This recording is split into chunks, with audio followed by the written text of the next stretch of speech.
Okay, so we are back. We sold all our things at Margon Outpost, the Redorn Outpost, that port back to. Actually, I want to check something out.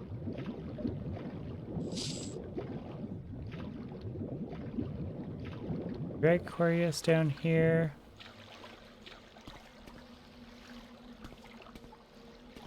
Yeah, all of these are just so fascinating.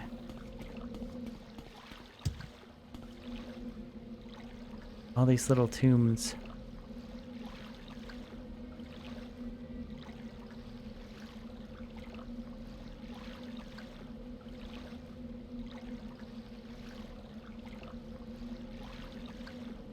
Levitate. I have so many spells.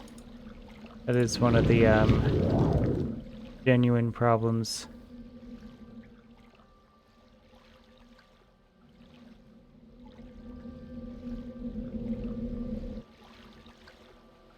Skeleton came in at us.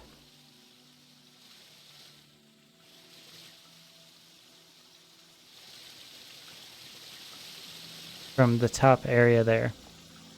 And yeah, I've really started to rely on the summoning skeleton part. I wanted to check down here. There's a little door.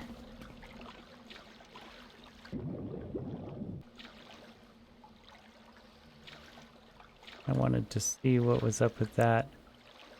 Got a bone charm from that mummy. Oh, lots of good.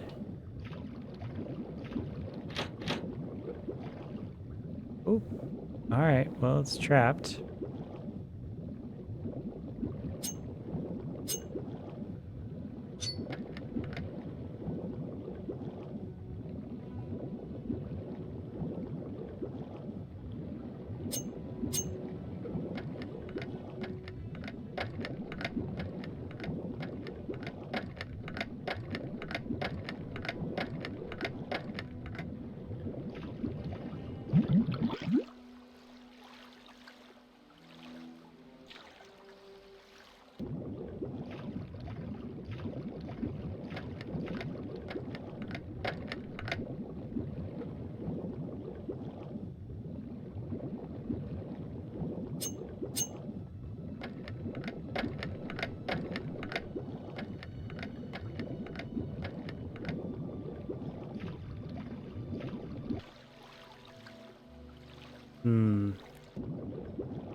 Underwater trapped door, huh?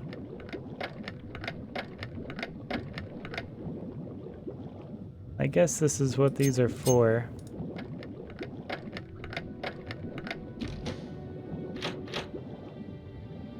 Now it's locked.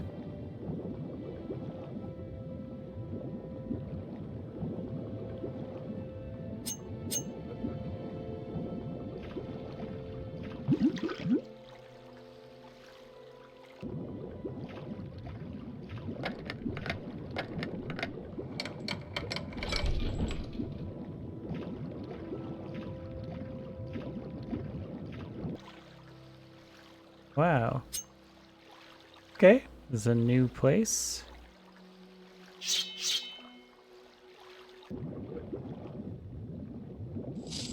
Nordic ring mail. Oh, this seems pretty intense out here. Go ahead and get our summoning staff available. Yep, knew it. I knew it.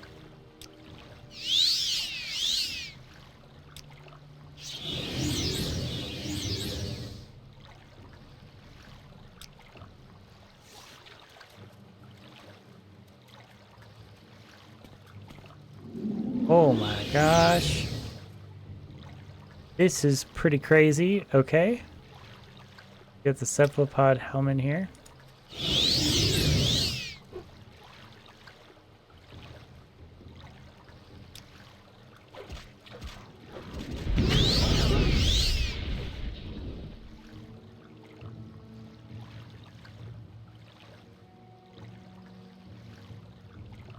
Wow. Okay.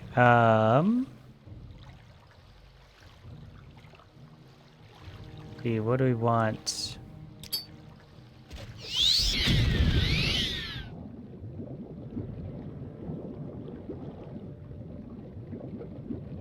Rolls.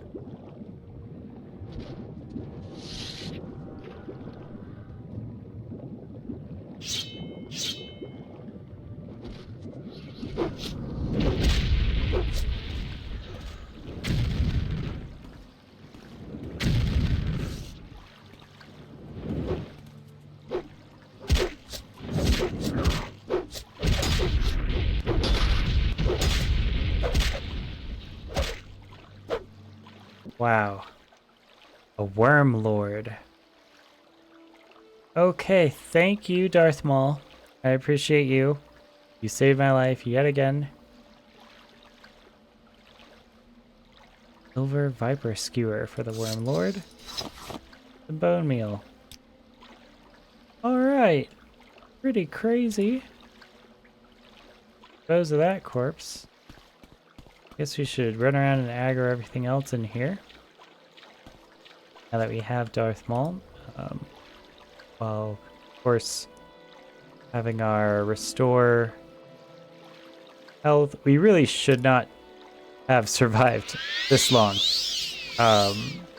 We are way above our level here.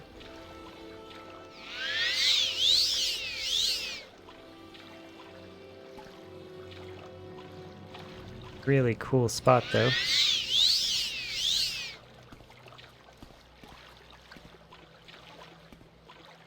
Gothrin's helm has really saved us. Alright, Mr. Talara Part 4.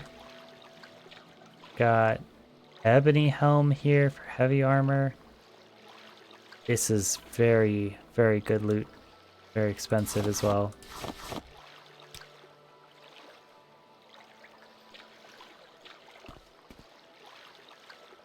You know, I should have known with a trapped, unlocked underwater chest that stuff like this would be happening.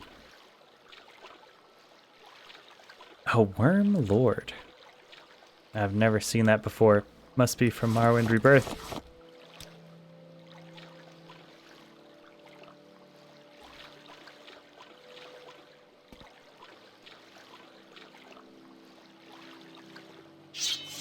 Got an Iron Saber. Over encumbered. Classic.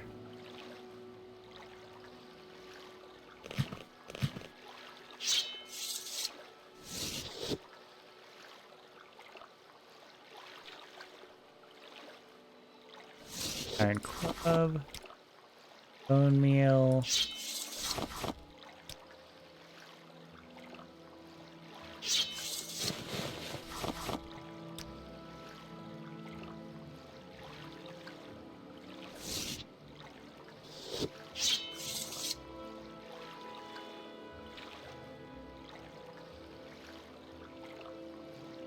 This is a light Titan shield.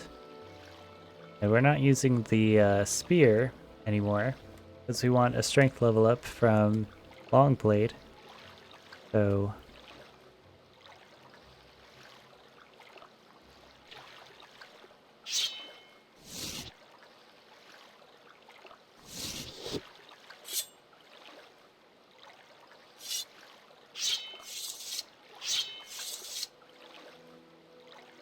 act with all these rusty cuirasses.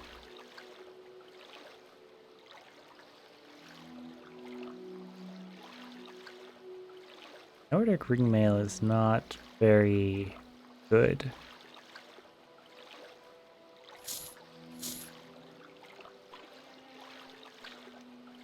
Pretty heavy. Alright, let's read a book, shall we? A lot of bones in here.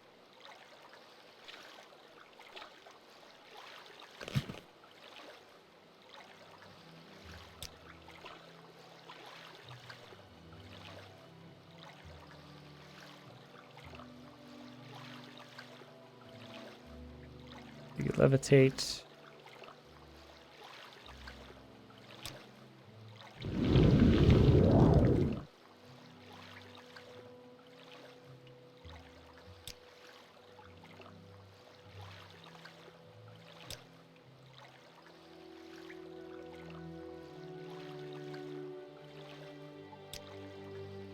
just double checking for items. Alright. Illusion skill increased to 41. The Mystery of Princess Talara, Part 4, by Mira Linkith. Leakith? Kaina never saw the Emperor's agent, Lady Baronessa, again, but she kept her promise. Proceus, a Nightblade in the service of the Empire, arrived at Lord Strael's house in disguise. He was an apt pupil, and within days he had taught what she needed to know. It is a simple charm, not the sort of spell that could turn a raging Daedroth into a love-struck puppy, said Proceus. If you do or say anything that would normally anger or offend your target, the power will weaken. It will alter temporarily his perception of you, as spells of the School of Illusion do, but his feelings of respect and admiration for you must be supported by means of a charm of a less magical nature. I understand, smiled Gaina, thanking her tutor for the 2 spells of illusion he had taught her. The time had come to use her newfound skill. Prostitute's Guild House of Calmhorn was a great palace in an affluent northern quarter of the city. Prince Cylon could have found his way there blindfolded, or blind drunk, as he often was. Tonight, however, he was only lightly inebriated, and he resolved to drink no more. Tonight, he was in the mood for pleasure. His kind of pleasure. Where is my favorite Griga? He demanded of the guildmistress upon entering. She is still healing from your appointment with her last week, she smiled serenely. Most of the other women are in with clients as well, but I saved a special treat for you. A new girl, one you will certainly enjoy. The prince was guided to a sumptuously decorated suite of velvet and silk. As he entered, Gaina stepped from behind a screen and cast her spell quickly, with her mind open to belief as Proceus had instructed. It was hard to tell if it worked at first. The prince looked at her with a cruel smile, and then, like sun breaking through clouds, the cruelty left. She could tell he was hers. He asked her name. I am between names right now, she teased. I've never made love to a real prince before. I've never even been inside a palace. Is yours very big?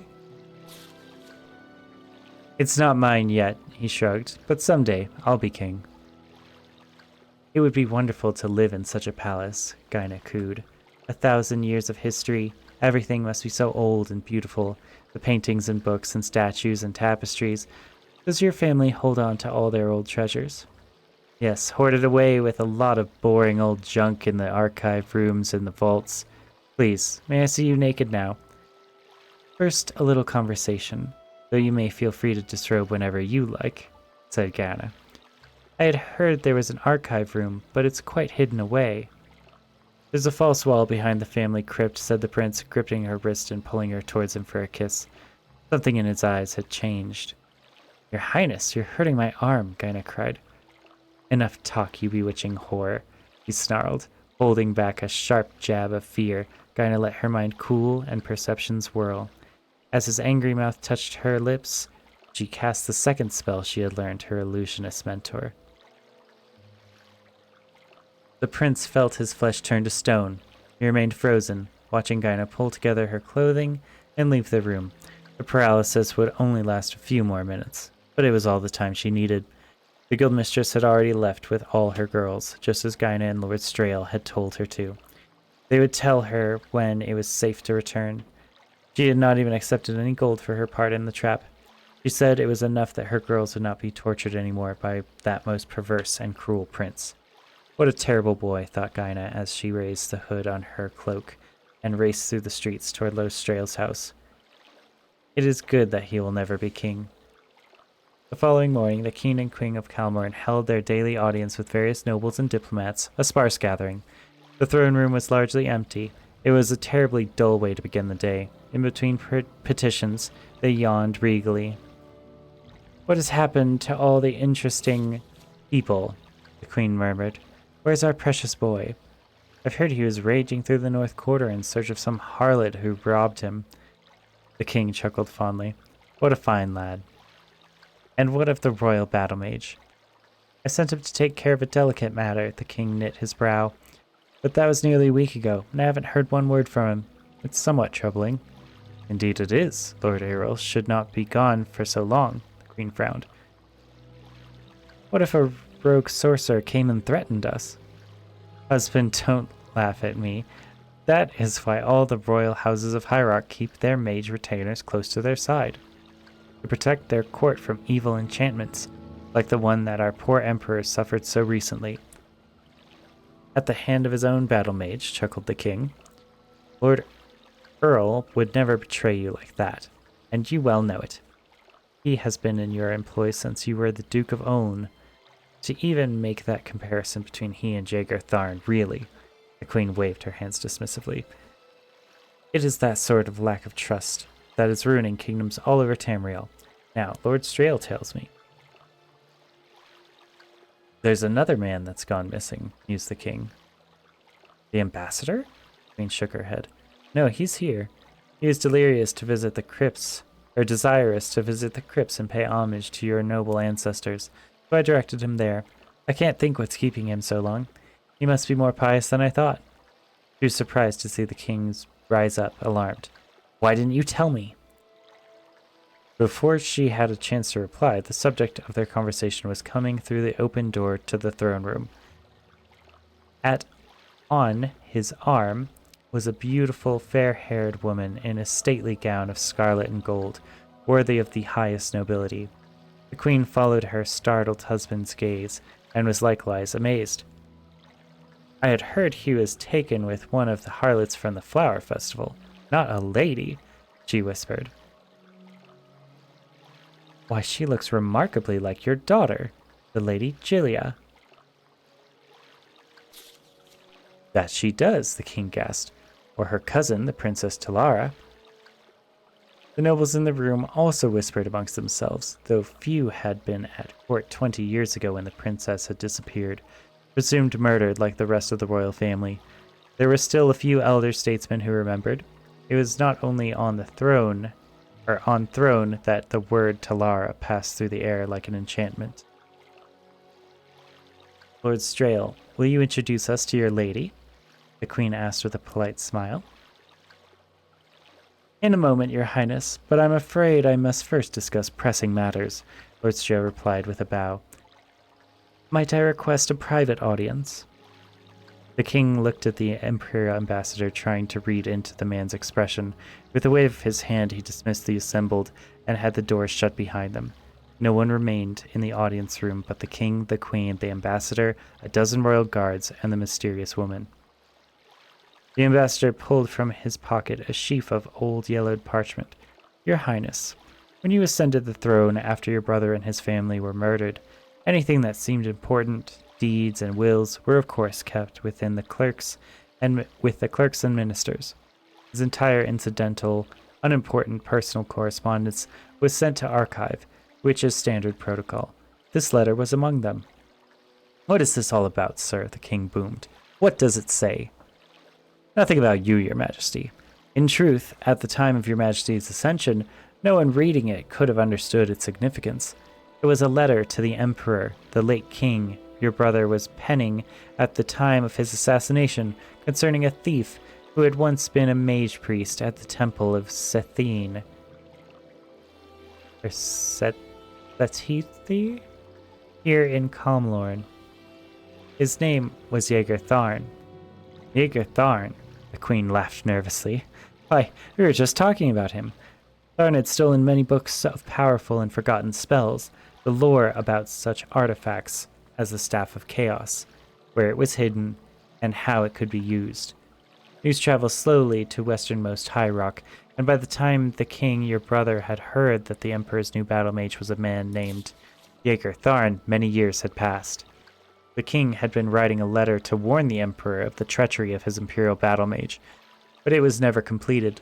Lord Strail held up the letter. It is dated on the day of his assassination in the year 385.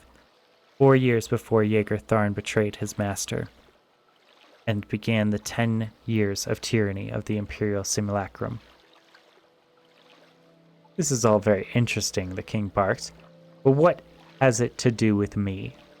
The late king's assassination is now a matter of imperial concern, and I have a confession from your royal battle mage, Lord Errol.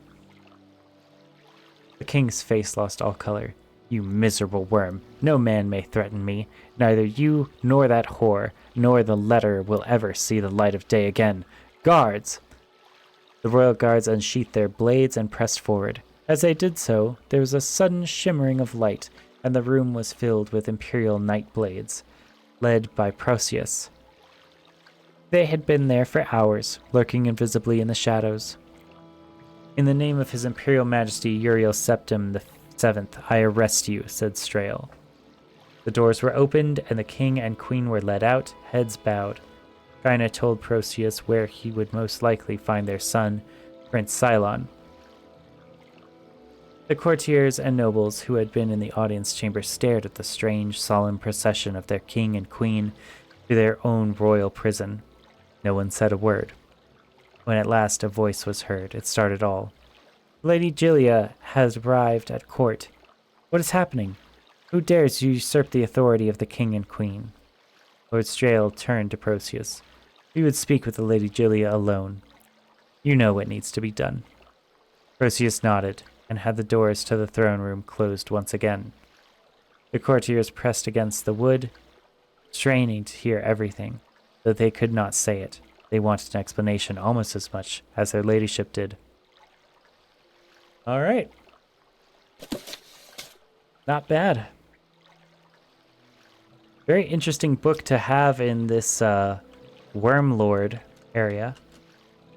I mean, I guess it just shows multiple necromancers like Jaegertharn and maybe this particular Wormlord